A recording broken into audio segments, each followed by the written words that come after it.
Satu, ketuhanan yang Maha Esa.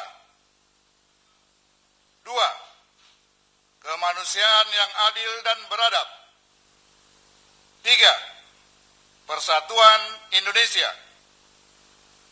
Empat, kerakyatan yang dipimpin oleh hikmat kebijaksanaan dalam permusyawaratan perwakilan. Lima, keadilan sosial bagi seluruh rakyat Indonesia. Assalamualaikum warahmatullahi wabarakatuh. Alhamdulillahirabbil alamin. Alhamdulillahilladzi arsala rasulahu bil huda wa dinil haqq liyudhhirahu 'alad dini kulli walau karihal musyrikun. Asyhadu an la ilaha illallah wahdahu la syarika lah wa asyhadu anna Muhammadan abduhu wa rasuluh sallallahu alaihi wasallam wa ala alihi wa ashabihi amma ba'du. Yang pertama dan yang paling utama, marilah kita bersyukur kepada Allah atas segala pemberian yang qol dari Allah. Di situ kita diberi nikmat waras, nikmat sehat, nikmat longgar, dan yang paling qolnya lagi kita diberikan oleh Allah qol-qolnya nikmat, rajanya nikmat, yaitu nikmat sehat. Wah, kalau nikmat sehat, ya kalau konteksnya kita berbicara secara keduniaan, betul. Nikmat sehat itu adalah raja-rajanya nikmat di dunia. Karena apa? Banyak orang rela mengorbankan nikmat yang lain, maksudnya itu nikmat harta, demi mendapatkan nikmat sehat. Buktinya apa? Contohnya apa? Ya kita lihat orang-orang yang ada di rumah sakit sana. Mereka rela mengeluarkan uang sebanyak apapun mereka rela keluarkan demi mendapatkan nikmat sehat. Itu pol-polnya nikmat keduniaan. Kalau konteksnya secara keduniaan, betul, jawabannya betul. Tapi kalau kita berbicaranya konteksnya secara luas, secara dunia akhirat, tidak hanya dunia saja, jawabannya tidak pas. Yang pas adalah nikmat hidayah. Nikmat hidayah. Karena apa? Karena dengan nikmat hidayah kita bisa sukses hidup ini. Kita bisa tercapai tujuan kita hidup. Kalau dalam Islam terdapat pada Quran surah Az-Zariyat itu diterangkan, wa ma khalaqatul jinna wal insa illa liya'budun. Dan aku Allah tidak menciptakan kalian jin dan manusia tujuannya untuk beribadah kepadaku. Nah, kalau sudah beribadah, wa may yuti'illaha wa rasulahu yudkhilhu jannah. Wa tilkal jannatul lati uristumuha bima kuntum ta'malun. Barang siapa yang taat kepada aku Allah dan taat kepada Nabi Muhammad, maka aku Allah akan memasukkannya, pasti akan memasukkannya ke dalam surga. Wa tilkal jannatul lati uristumuha bima kuntum ta'malun. Dan demikian itu surga diwariskan kepada kalian sebab amalan kalian. Nah, kalau kalian mau taat, mau beribadah lillahi ta'ala, ya Allah memberikan surga. Tujuan kita hidupnya itu apa? Untuk ya meraih tempat kembali yang baik, yaitu surga. Nah, hubungannya dengan tadi apa? Dengan hidayah. Nah, hidayah itu kuncinya. Ibarat kata tiketnya, kalau kita ingin masuk ke dalam suatu tempat harus pakai tiket. Hidayah itu tiketnya. Analogi tempat yang akan kita masuk itu surga. Nah, itu kalau kita nggak pakai tiketnya nggak mungkin bisa masuk. Hidayah itu sebagai tiketnya. Hidayah itu kalau dalam dalilnya terdapat pada Quran surah Al-Baqarah, wallahu yahtasu bi rahmatihi may yasha. Dan Allah itu memberikan rahmatnya. Yang dimaksud rahmat di sini adalah nikmat hidayah, petunjuk agama Islam hanya kepada orang-orang yang dikehendaki.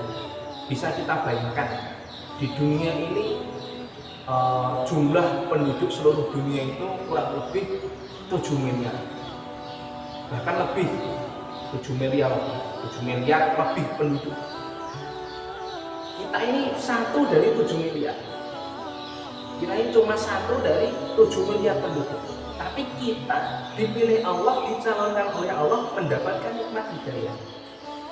Kita mendapatkan nikmat hidayah dicalonkan sebagai ahli surga, sebagai ashabul jannah. Nah, berarti utama. Berarti kita betul-betul disayangi oleh Allah. Maka dari itu atas pemberian yang dari Allah, kita syukuri dengan ucapan syukur alhamdulillahirabbil alamin. Yang kedua kalinya, tidak lupa sholawat serta salam selalu kita curahkan kepada Nabi Muhammad SAW agar kita semua nantinya di yaumul akhir mendapatkan syafaat dari beliau. Tidak lupa saya ucapkan syukur kepada Bapak dosen Ahmad Muhammad Musta'in Nasoha selaku dosen Pancasila. Tanpa bimbingan dan pengajaran dari beliau, mungkin video kali ini tidak akan tercipta. Adapun video ini untuk memenuhi tugas ujian tengah semester dari mata kuliah Pancasila. Di kesempatan kali ini saya ingin mengajak para pemirsa untuk sedikit mengulang berkenaan dengan Pancasila. Kalau saya itu dari kecil, dari TK itu sudah diajarkan Pancasila. Karena apa? Pancasila itu adalah dasar negara kita. Jadi kita dari kecil sudah dididik Pancasila. Nah, maka dari itu saya mengajak untuk mengulang, untuk mereview berkenaan dengan Pancasila agar semakin kuat, agar pemahaman kita terhadap Pancasila semakin kuat. Berbicara mengenai Pancasila, pasti yang pertama adalah pengertiannya terlebih dahulu. Seperti yang sudah kita ketahui, Pancasila itu berasal dari bahasa Sanskerta, memiliki 2 macam makna secara leksikalnya, yaitu panca yang berarti 5, panca itu berarti 5, dan sila itu adalah dasar. Jadi Pancasila itu adalah 5 dasar. 5 dasar. Adapun Pancasila sendiri tidak tercipta secara begitu saja, juga melalui proses-proses.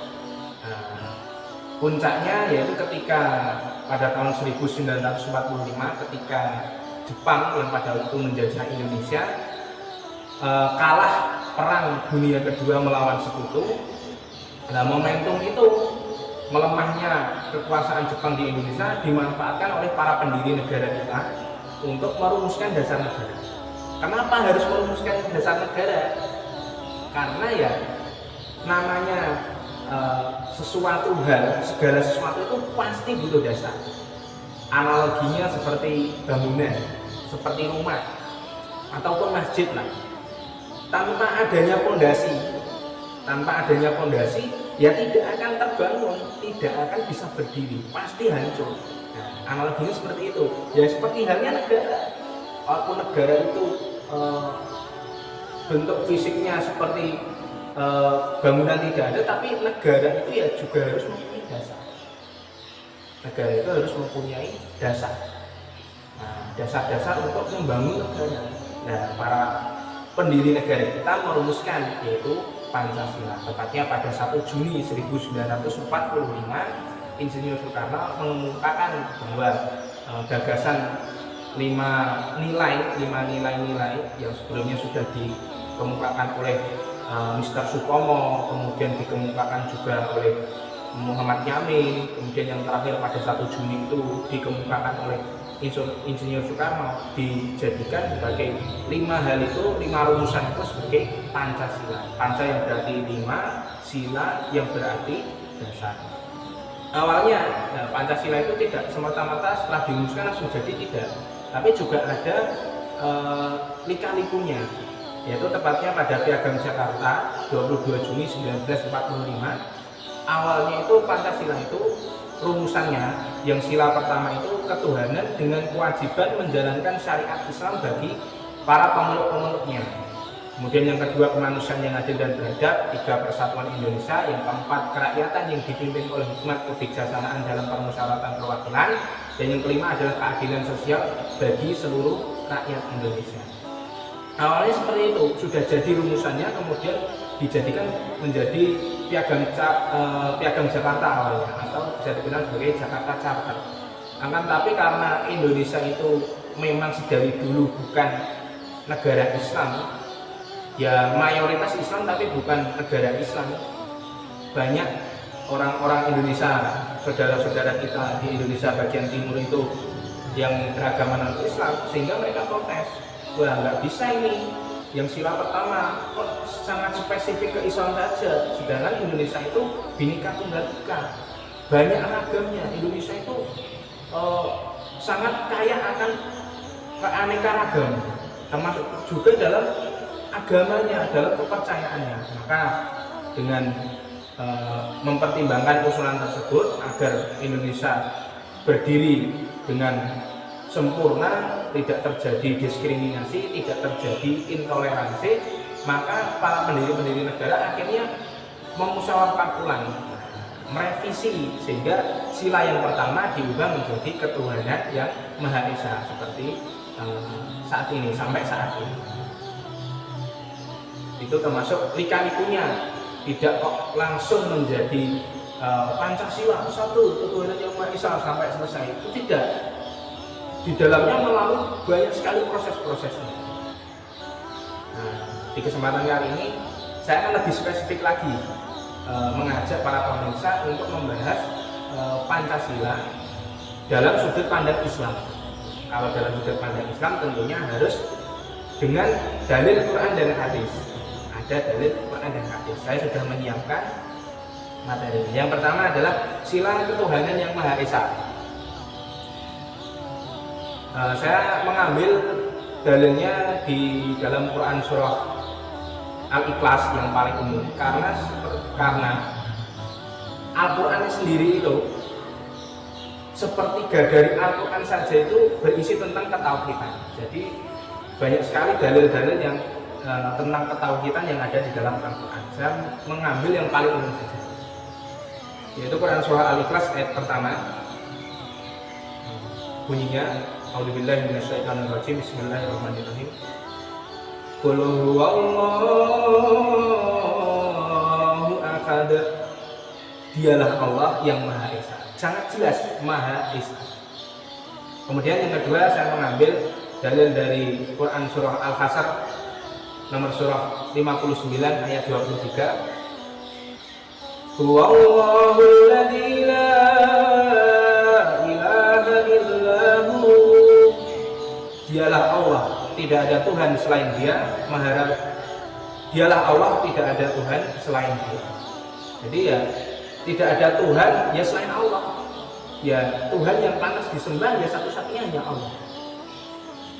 Kemudian kalau kita runtut di dalam al-hadisnya, terdapat pada hadis riwayat Sahih Bukhari dan Sahih Muslim, Islam itu dibangun atas 5 perkara. Yang pertama adalah persaksian bahwa tiada Tuhan yang berhak disembah kecuali Allah dan Muhammad adalah utusan Allah. Maksudnya mentauhidkan Allah. Yang kedua, mendirikan sholat. Yang ketiga, menunaikan zakat. Yang keempat, pergi haji bagi yang mampu, dan puasa di bulan Ramadan. Jadi di sila yang pertama menurut sudut pandang Islam sangat jelas bahwa Islam sendiri pun mentauhidkan Allah, menomorsatukan Allah. Jika kita memandang Pancasila dalam sudut pandang Islam, jadi tidak ada keraguan lagi. Ya jelas. Nah, kita mentauhidkan Allah, mengesahkan Allah sesuai dengan sila yang pertama tadi, ketuhanan yang Maha Esa. Jadi tidak ada yang bertentangan, semua sejalan. Bahkan ya termasuk Pancasila sendiri itu kalau ada ilmu guyonnya atau cocokologinya, Pancasila sendiri itu terinspirasi dengan 5 rukun Islam. Itu hanya cocokologi saja. Jadi tidak mungkin, maksudnya dari 5 sila ini ada yang bertentangan dengan nilai Al-Quran dan Al-Hadis. Tidak akan mungkin. Kemudian yang kedua adalah sila kemanusiaan yang adil dan beradab. Saya mengambil contohnya dari Quran surah Al-Maidah ayat 8. Ya ayyuhalladzina amanu kunu qawwamina lillahi syuhada'a bil qisma wa la yajrimannakum syana'anu qaumin 'ala alla ta'dilu huwa aqrabul littaqwa wattaqullah innallaha khabirun bima ta'malun.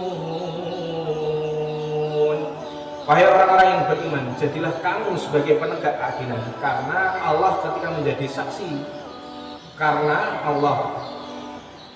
menjadi saksi, dengan adil.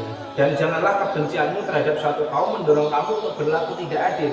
Berlakulah adilah, karena adil itu lebih dekat kepada takwa, dan bertakwalah kepada Allah, sungguh Allah Maha mengetahui terhadap apa yang kamu kerjakan. Quran surah Al-Maidah ayat 8. Kemudian diruntutkan juga, dirujukan juga ke dalam hadis riwayat Bukhari dan Muslim. Terhadap hadis riwayat Bukhari dan Muslim yang menjelaskan bahwa Nabi itu bersabda, seandainya Fatimah putri Muhammad, maksudnya putri Nabi itu mencuri, niscaya aku sendiri yang akan memotong tangannya. Maksudnya apa? Keadilan itu tidak pandang bulu. Di dalam keadilan di mata hukum, maksudnya semua itu sama, tidak ada yang dibeda-bedakan, baik itu posisinya sebagai presiden ataupun raja ataupun rakyat jelata, semuanya di depan hukum sama, tidak ada kata perbedaan, semua sama dalam hukum. Hal ini juga sesuai dengan Quran dan hadis, bahwa Islam itu sangat menjunjung nilai-nilai keadilan. Di dalam sila yang kedua, ya tidak akan bertentangan, ya karena ya Islam sendiri saja mendukung. Islam sendiri itu dengan tegasnya menyuruh setiap mukmin itu untuk berlaku adil. Yang ketiga adalah sila persatuan, yaitu persatuan Indonesia. Di dalam sila yang ketiga, dalilnya di dalam Quran surah Ali Imran ayat 103, wa'tasimu bihablillahi jami'an wa la tafarraqu wadhkuru nikmatallahi 'alaikum id kuntum a'da'an fa'alafa baina qulubikum fa'asbahtum bi ni'matihi ikhwana wa kuntum ala safa hufratin minan nari fa'aqadakum minha kadzalika yubayyinullahu lakum ayatihi la'allakum tahtadun.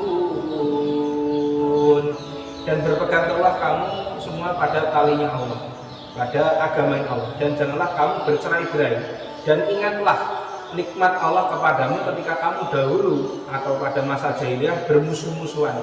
Lalu Allah mempersatukan hatimu, sehingga dengan karunia-Nya kamu menjadi bersaudara. Sedangkan ketika itu kamu berada di tepi jurang neraka, maksudnya keadaan berpecah belah. Lalu Allah menyelamatkanmu dari sana. Demikianlah Allah menerangkan ayat-ayatnya kepadamu agar kamu mendapatkan petunjuk. Quran surah Ali Imran ayat 103. Hal ini juga senada dengan hadis, dengan sabda Rasulullah yang menerangkan bahwa al-jama'atu rahmah wal firqatu adab. Dan jamaah persatuan itu adalah rahmat, dan firqah perpecahan itu adalah azab. Dan juga wa yadullahi 'alal jama'ah wa man sadda ilan nar. Dan tangannya Allah, maksudnya tangan ini dianalogikan sebagai kekuasaan ataupun pertolongannya Allah itu alal jamaah, tetap atasnya jamaah, tetap atas persatuan orang yang mau bersatu.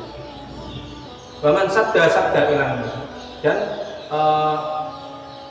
orang yang berpecah belah, yang menyendiri, nah menyendirinya itu di dalam neraka. Sehingga jelas bahwa Islam dalam Quran dan hadis juga menjunjung tinggi nilai persatuan. Bahkan karena dengan persatuan itu Allah memberikan rahmat, dengan jamaah itu Allah memberikan rahmat, dan dengan perpecahan Allah itu menjadikan azab. Dengan orang yang tidak mau bersatu, tidak mau berjamaah, ya Allah memberikan azab, tidak memberikan surga, memberikan neraka. Dan sila yang keempat itu yaitu kerakyatan yang dipimpin oleh hikmat kebijaksanaan dalam permusyawaratan perwakilan. terdapat nilai-nilainya terdapat pada Quran surah Ali Imran ayat 159, wasyawirhum fil amr, dan bermusyawarah dengan urusan itu. Maksudnya bermusyawarah, urusan itu maksudnya dunia. Jadi dengan urusan dunia kalian bermusyawarah, kalian merundingkanlah. Bahkan juga di dalam hadis riwayat Imam Ahmad, Nabi itu pernah bersabda kepada Abu Bakar dan Umar. Isi sabdanya, apabila kalian berdua itu sepakat dalam bermusyawarah, maka aku Nabi tidak akan menyelisihi terhadap kalian. Karena apa? Karena pentingnya musyawarah. Dengan musyawarah, semuanya akan ada solusinya. Dengan musyawarah kemudian mufakat. Nah, kalaupun tidak dalam kata mufakat ini tidak tercapai, ya, dalam musyawarah itu ada namanya voting, ada pemilihan. Jadi dari semua peserta musyawarah di voting, dipilih pendapat mana yang kiranya benar, kemudian dikerjakan secara bersama-sama. Hal itu juga untuk kepentingan dunia, yaitu sejalan dengan dalil yang terdapat pada Quran dan Al-Hadis.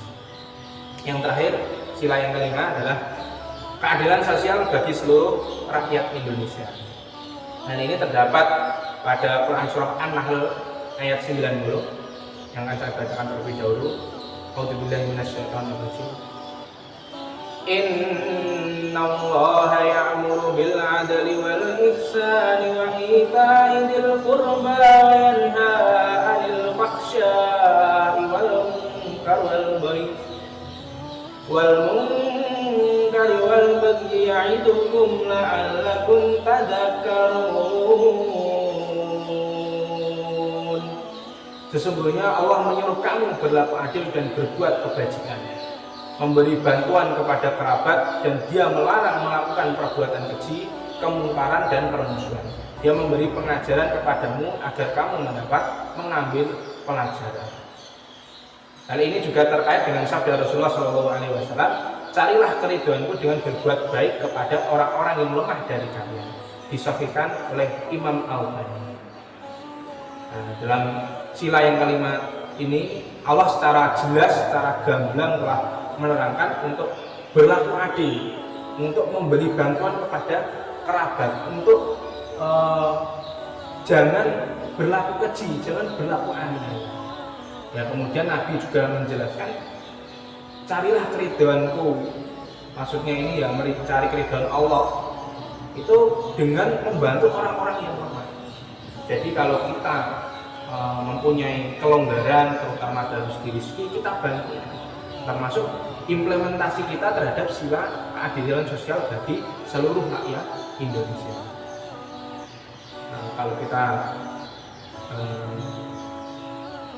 runtut kembali dari sila yang pertama sampai sila yang kelima, sudah jelas tidak ada di dalam dari sila yang pertama sampai sila yang kelima itu semuanya tidak ada yang bertentangan dengan dalil Al-Quran dan Al-Hadis. Bahkan dalam Al-Quran dan Al-Hadis sekalipun mendukung, juga menjelaskan secara gamblang, secara jelas juga menjelaskan. Yang berarti apa? Pancasila yang sudah ada saat ini, yang sudah menjadi ideologi negara, sudah menjadi dasar negara, tidak perlu diresolusi lagi, tidak perlu diubah, karena sudah jadi. Sikap kita bagaimana dengan Pancasila? Ya tinggal kepada implementasinya saja. Bagaimana kita mengamalkan nilai-nilai Pancasila dalam kehidupan sehari-hari kita. Kita mengamalkannya karena apa? Ya tujuannya ya kita mengamalkan Pancasila ya seperti yang sudah dijelaskan dalam Al-Quran dan Al-Hadis, karena itu termasuk ya juga perintah Allah untuk mentauhidkan Allah, berlaku adil, untuk berjamaah, untuk memusyawarahkan terhadap permasalahan, untuk membantu kepada sesama. Nah, hal ini perintah Allah. Sedangkan dalilnya wa may yuti'illaha wa rasulahu yudkhilul jannah. Nah, seperti yang sudah saya jelaskan di awal tadi, barang siapa yang mau taat terhadap Allah dan utusannya Allah, ya Allah memberikannya dia surga. Nah, maka dari itu Pancasila ini secara tidak langsung itu sudah menjadi perintah Allah. Nah, maka dari itu kita kerjakan dengan harapan apa? Besar harapannya ya kita menjadi insan kamil, insan yang profesional religius, seimbang dunia akhiratnya. Maksudnya kita nanti mendapatkan surganya Allah, bercita-cita mendapatkan surganya Allah dan terhindar dari siksaan Allah. Maka dari itu mari kita bersama amalkan, implementasikan nilai-nilai Pancasila. Tidak usah diresolusi lagi, tidak usah diubah-ubah. Ini sudah jadi, tinggal kita amalkan. Sedikit yang dapat saya sampaikan, banyak kesalahannya, banyak kekeliruannya. Saya minta maaf yang sebesar-besarnya. Semoga Allah memberikan ilmu yang bermanfaat, ilmu yang barokah kepada kita semua. Akhir kata, wassalamualaikum warahmatullahi wabarakatuh.